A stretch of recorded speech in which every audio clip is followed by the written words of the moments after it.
ओम शांति। 14 जून 2022 के ईश्वरीय महावाक्य सुनते हैं। आज बाप दादा आज मधुबन से हम बच्चों को क्या ज्ञान रस दे रहे हैं। बाबा कहते हैं, मीठे बच्चे 21 जन्मों की पूरी प्रारब्ध लेने के लिए बाप पर पूरा पूरा बलि चढ़ो।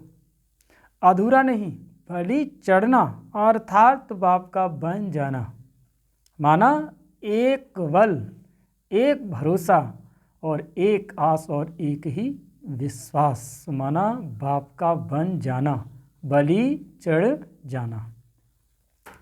आज का सवाल है कि किस गुही बात को समझने के लिए बेहद की बुद्धि चाहिए। तो बाबा आंसर देते हैं कि यह बेहद का बना बनाया ड्रामा है। जो पास्ट हुआ वो ड्रामा, अब यह ड्रामा पूरा होता है कि हम घर जाएंगे, फिर नए सिरे पार्ट शुरू होगा।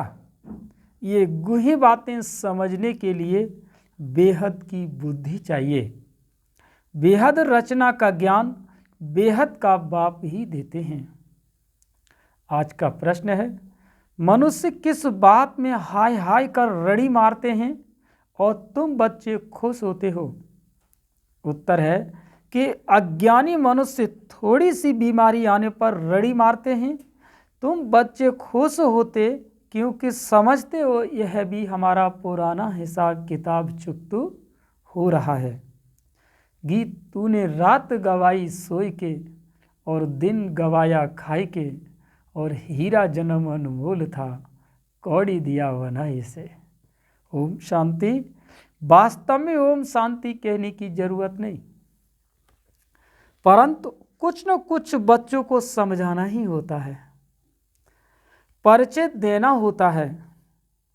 आज कल बहुत हैं जो ओम शांति जपते रहते हैं, अर्थ तो समझते ही नहीं।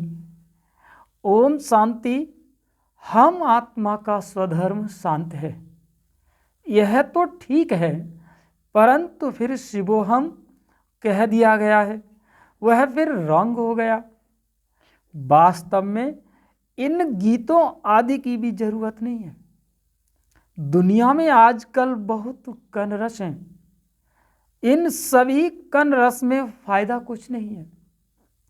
मन रस तो अभी ही आता है एक बात का कि बाप बच्चों के सम्मुख बैठ जाते हैं, कहते हैं तुमने बहुत भक्ति की है, अब भक्ति की रात पूरी हो, प्रभात हो रही है। प्रभात का बहुत महत्व है। प्रभात के समय बाप को याद करना है और प्रभात के समय भक्ति भी बहुत करते हैं, माला भी जपते हैं। यह भक्ति मार्ग की रस्म चली आती है। बाप कहते हैं बच्चे यह नाटक पूरा होता है, फिर चक्र रिपीट होता है। वहाँ तो भक्ति की दरकार नहीं, खुद ही कहते हैं कि भक्ति के बाद भगवान मिलता है। भगवान को याद करते हैं क्योंकि दुखी हैं। जब कोई आफत आती है तो बीमार पड़ते हैं तो भगवान को याद करते हैं ना, भक्त ही भगवान को याद करते हैं। सतयुग त्रेता में भक्ति होती नहीं, नहीं तो सारा भक्ति कल्ट हो जाए। भक्ति ज्ञान और बाद में है वैराग्य। भक्ति के बाद फिर है दिन, और दिन कहा जाता है नई दुनिया को। भक्ति ज्ञान वैराग्य अक्षर ठीक है। वैराग्य किसका? पुरानी दुनिया का, पुराने संबंध आदि से वैराग्य। चाहते हैं हम मुक्ति धाम में बाबा के पास जाएं। भक्ति के बाद हमको भगवान जरूर मिलना है। भक्तों को ही भगवान बाप मिलता है। भक्तों को सद्गति देना भगवान का ही काम है और कुछ करना नहीं है, सिर्फ बाप को पहचानना है। बाप है इस मनुष्य सृष्टि का झाड़, बीज। इसको उल्टा झाड़ कहते हैं। बीज से झाड़ कैसे निकलता है यह तो बड़ा सहज है। अभी तुम जानते हो कि यह वेद शास्त्र ग्रंथ आदि पढ़ना, जप तप करना, ये सब भक्ति मार्ग है। यह कोई भगवान को पाने का सच्चा मार्ग नहीं है। सच्चा मार्ग तो भगवान ही दिखलाते हैं, मुक्ति, जीवन मुक्ति का। तुम जानते हो कि अब ड्रामा पूरा होता है, जो पास्ट हुआ सो ड्रामा। इस समझने में बड़ी बेहद की बुद्धि चाहिए। बेहद का मालिक ही सारे सृष्टि के आदि मध्य अंत का बेहद का ज्ञान देते हैं। उसको कहा जाता है ज्ञान ज्ञानेश्वर रचयिता। ज्ञानेश्वर अर्थात ईश्वर में ज्ञान है। इसको कहते रूहानी spiritual knowledge, God fatherly knowledge. तुम भी गॉड फादरली स्टूडेंट बने हो, बरोबर भगवान वाच। तुमको राजयोग सिखलाता हूँ तो भगवान टीचर भी ठहरा। तुम स्टूडेंट भी हो, बच्चे भी हो, और बच्चों को दादे से वर्षा मिलता है, यह तो बड़ी सहज बात है। बच्चा अगर लायक नहीं है तो बाप लात मार कर निकाल देते हैं। धंधे आदि में जो अच्छे मददगार होते हैं उनको ही हिस्सा लगता है। तो तुम बच्चों को भी दादे की मिल्कियत पर हक है, वो है निराकार। बच्चे जानते हैं कि हम अपने दादे से वर्षा ले रहे हैं, वही स्वर्ग की स्थापना करते हैं, नॉलेजफुल हैं। ब्रह्मा विष्णु शंकर को पतित पावन नहीं कहेंगे, वह तो देवताएं हैं। उनको सद्गति दाता नहीं कहेंगे, वह एक ही है। याद भी सभी एक को ही करते हैं। बाप का पता न होने के कारण कह देते हैं कि सब में परमात्मा है। अगर कोई को साक्षात्कार हो जाता है तो समझते हैं कि हनुमान ने दर्शन कराया। भगवान तो सर्वव्यापी है। कोई भी चीज में भावना रखो तो साक्षात्कार हो जाता है। यह तो पढ़ाई की बात है। बाप कहते हैं मैं बच्चों को आकर पढ़ाता हूँ। तुम देखते भी हो कैसे पढ़ाते हैं। जैसे और टीचर होते हैं बिल्कुल साधारण रीति पढ़ाते हैं। बैरिस्टर होगा तो आप समान बैरिस्टर बनाएगा। यह तो तुम ही जानते हो कि इस भारत को स्वर्ग किसने बनाया, और भारत में रहने वाले सूर्यवंशी देवी देवताएं कहाँ से आए। मनुष्य को तो बिल्कुल पता ही नहीं है। अभी है संगम, तुम संगम पर खड़े हो, दूसरा कोई संगम पर नहीं है। यह संगम का मेला देखो कैसा लगता है। बच्चे आए हैं बाप से मिलने। यह मेला ही कल्याणकारी है। बाकी और जो भी कुंभ के मेले आदि लगते हैं उनसे कोई प्राप्ति नहीं। सच्चा सच्चा कुंभ का मेला कहा जाता है संगम को। गाते हैं कि आत्मा परमात्मा अलग रहे बहुकाल, और सुंदर सुहावना मेला कर दिया जब सतगुरु मिला दलाल। यह समय कितना अच्छा है। यह संगम का समय कितना कल्याणकारी है, क्योंकि इस समय पर ही सबका कल्याण होता है। बाप आकर सबको पढ़ाते हैं। वो है निराकार स्टार। लिंग रूप रखा है समझाने के लिए। बिंदी रखने से कुछ समझ न सकें। तुम समझा सकते हो कि आत्मा एक स्टार है, बाप भी स्टार है। जैसे आत्मा वैसे परम पिता परमात्मा, फर्क नहीं है। अभी माता आत्माएं भी नंबरवार हैं, तुम्हारी आत्माएं भी नंबरवार हैं। कोई की बुद्धि में कितनी नॉलेज भरी हुई है और कोई की बुद्धि में कितनी। अभी तुम समझते हो कि हम आत्माएं कैसे 84 जन्म भोगते हैं। हर एक को अपना हिसाब किताब भोगना ही पड़ेगा। कोई बीमार रहते हैं, हिसाब किताब चुकता करना है। ऐसे नहीं कि ईश्वरीय संतान को ये भोगना क्यों होती है। बाप ने समझाया, बच्चे जन्म जन्मांतर के पाप हैं।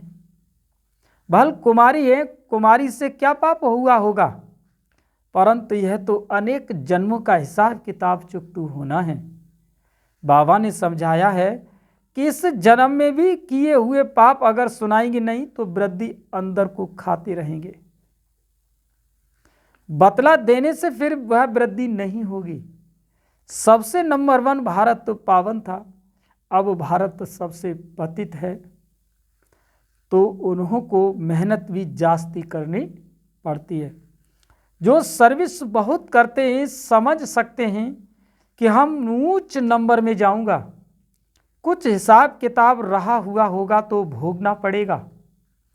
वह भोगना भी खुशी से भोगी जाती है। अज्ञानी मनुष्य को तो कुछ होता है तो एकदम हाय हाय कर रड़ी मारने लग पड़ते हैं।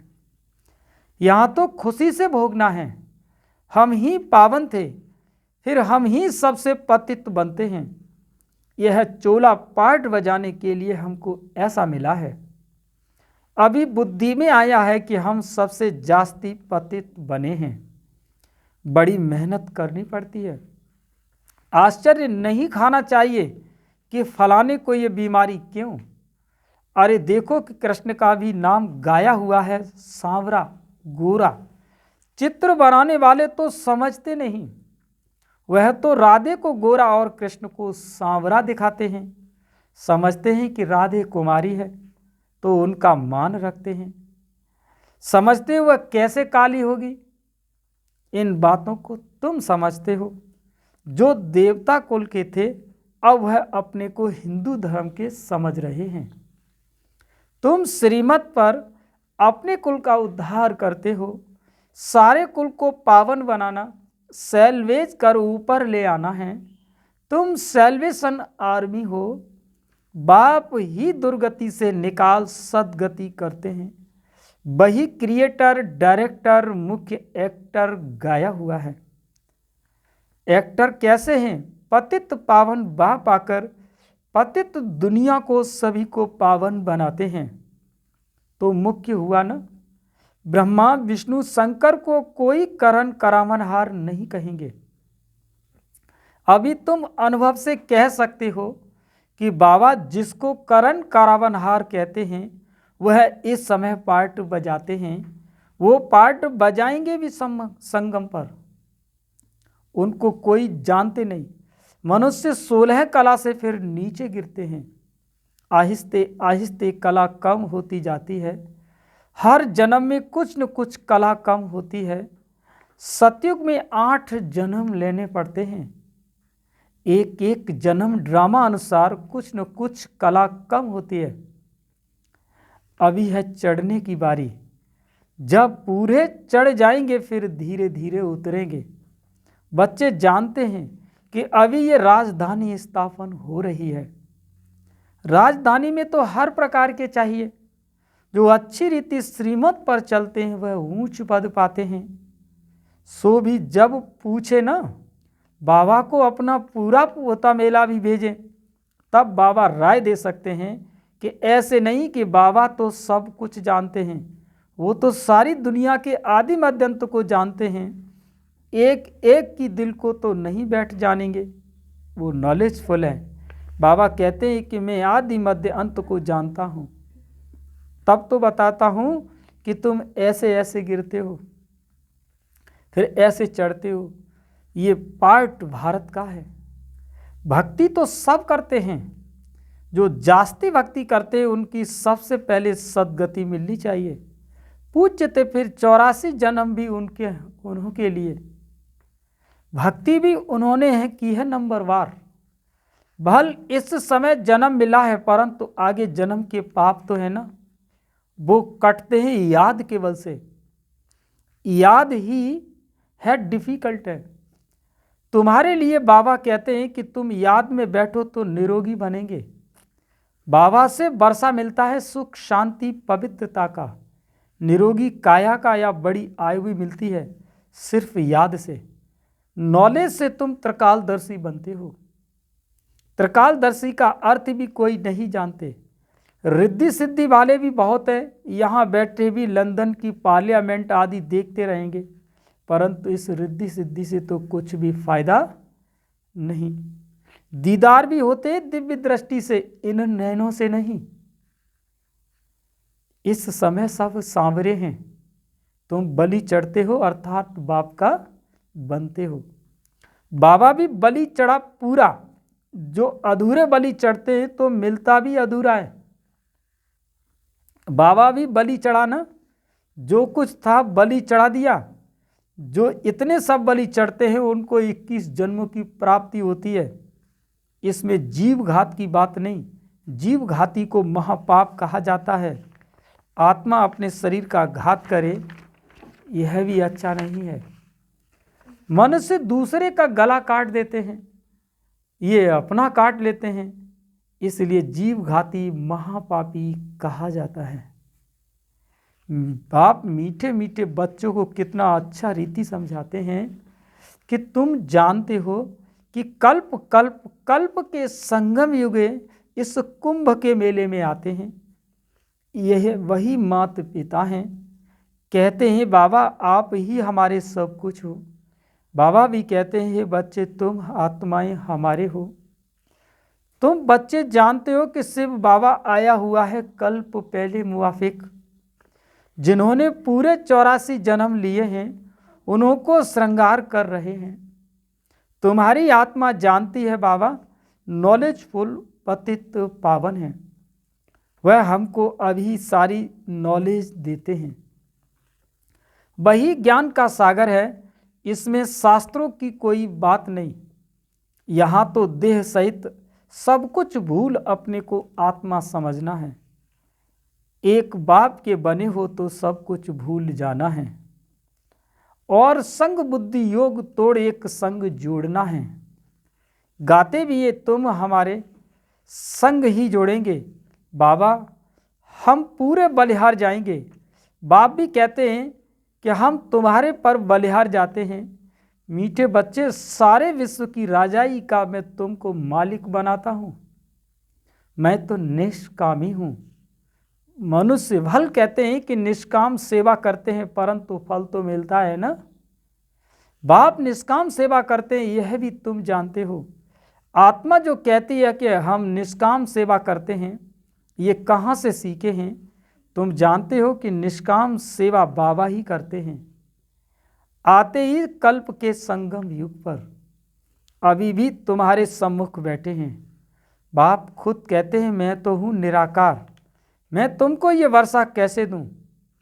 सृष्टि के आदि मध्य अंत का ज्ञान कैसे सुनाऊं?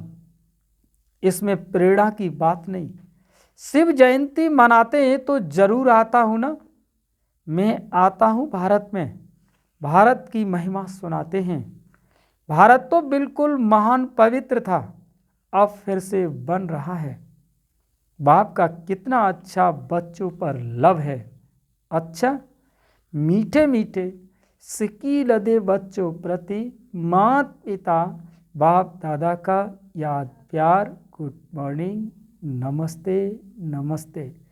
हम सभी रूहानी बच्चों की रूहानी मात पिता बाप दादा को याद प्यार गुड मॉर्निंग नमस्ते नमस्ते नमस्ते। अब सुनते हैं धारणा के लिए मुख्य सार। पहली पॉइंट है श्रीमत पर अपने कुल का उद्धार करना है, सारे कुल को पावन बनाना है, बाप को अपना सच्चा सच्चा पोता मिला देना है। दूसरा पॉइंट याद के बल से अपनी काया को निरोगी बनाना है, बाप पर पूरा पूरा बलिहार जाना है, बुद्धि योग और संग तोड़ एक संग जोड़ना है। आज का वरदान है एक बाप दूसरा न कोई, इस स्मृति से निमित्त बनकर सेवा करने वाले सर्व लगाओ मुक्त भव। जो बच्चे सदा एक बाप दूसरा न कोई इसी स्मृति में रहते हैं, उनका मन बुद्धि सहज एकाग्र हो जाता है। यह सेवा भी निमित्त बनकर करते हैं, इसीलिए उनमें उनका लगाव नहीं रहता। लगाव की निशानी जहाँ लगाव है वहाँ बुद्धि जाएगी, मन भागेगा। और सब इसीलिए सब जिम्मेवारियां बाप को अर्पण कर ट्रस्टी व निमित्त बनकर संभालो तो लगाव मुक्त बन जाएंगे। आज का स्लोगन है, विघ्न ही आत्मा को बलवान बनाते हैं, इसीलिए विघ्नों से डरो मत। स्लोगन है फिर से, विघ्न ही आत्मा को बलवान बनाते हैं, इसीलिए विघ्नों से डरो मत। अच्छा, ओम शांति।